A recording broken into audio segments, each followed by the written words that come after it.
అనంతపురం జిల్లా పెద్దపప్పూరు మండలం చాగల్లు గ్రామం నందు 1.5 టీఎంసీ నిలువ సామర్థ్య గల బ్యాలెన్సింగ్ రిజర్వాయర్ నిర్మించడం జరిగింది అధ్యక్ష। ఈ రిజర్వాయర్ కు ఆనుకొని సింగనమల నియోజకవర్గానికి సంబంధించినటువంటి రెండు గ్రామాలు ఉల్లికల్లు ఉల్లికంటిపల్లి గ్రామాల అధ్యక్ష। ఇవి రెండు కూడా ముంపు గ్రామాలుగా గుర్తించడం జరిగింది అధ్యక్ష। ఉల్లికల్లు గ్రామంలో దాదాపు 844 కుటుంబాలు ముంపునకు గురయ్యి దీనికి సంబంధించిన పరిహారం మంజూరు కోసం వన్ టైం సెటిల్మెంట్ కింద ప్రభుత్వానికి నివేదిక కూడా అందించడం జరిగింది అధ్యక్ష। అదే విధంగా ఉల్లికంటి గ్రామానికి ఈ ఆర్&ఆర్ ప్యాకేజ్ శాంక్షన్ అయినప్పటికీ ఆ ప్యాకేజ్ కి సంబంధించిన బెనిఫిట్స్ ని ఎక్కడా కూడా ఇంప్లిమెంటేషన్ లో లేని పరిస్థితిని ఈరోజు చూస్తా ఉన్నాం అధ్యక్ష। ముఖ్యంగా గృహ నిర్మాణాలు, రోడ్ల ఏర్పాటు, డ్రైన్స్ నిర్మాణాలు, అంగన్వాడీ భవనాలు, మంచినీటి సౌకర్యాలు, విద్యుత్ సరఫరాలు, కమ్యూనిటీ హాల్స్ నిర్మాణం, గుడి నిర్మాణాలు, ఇలా ఎన్నో అభివృద్ధి కార్యక్రమాలు చేయలేని పరిస్థితి ఉంది అధ్యక్ష।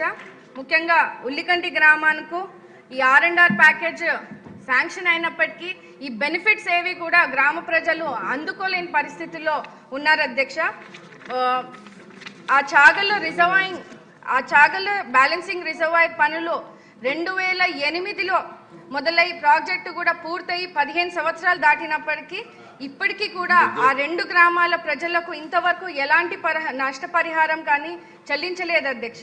కనీసము ప్రొటెక్షన్ వాల్ లేకపోవడం వల్ల ముఖ్యంగా వర్షాకాలంలో రిజర్వాయర్ నిండి గ్రామాలకు 3 వైపులా నీరు చేరడంతో అక్కడ గ్రామస్తులు, గ్రామంలో ప్రజలు భయాందోళనలుగా బతకాల్సిన పరిస్థితి ఉంది అధ్యక్ష।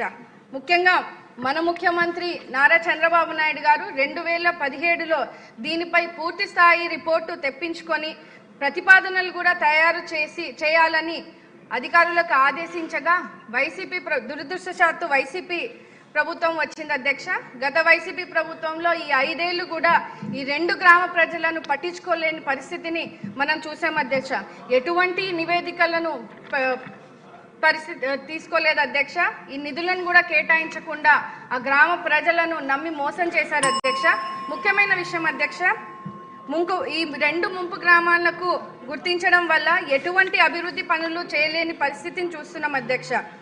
గత 5 సంవత్సరాల్లో పై తెలిపినటువంటి అభివృద్ధి కార్యక్రమాలతో పాటు అక్కడ ఉన్నటువంటి రైతు భూములు కూడా వ్యవసాయానికి పనికిరావని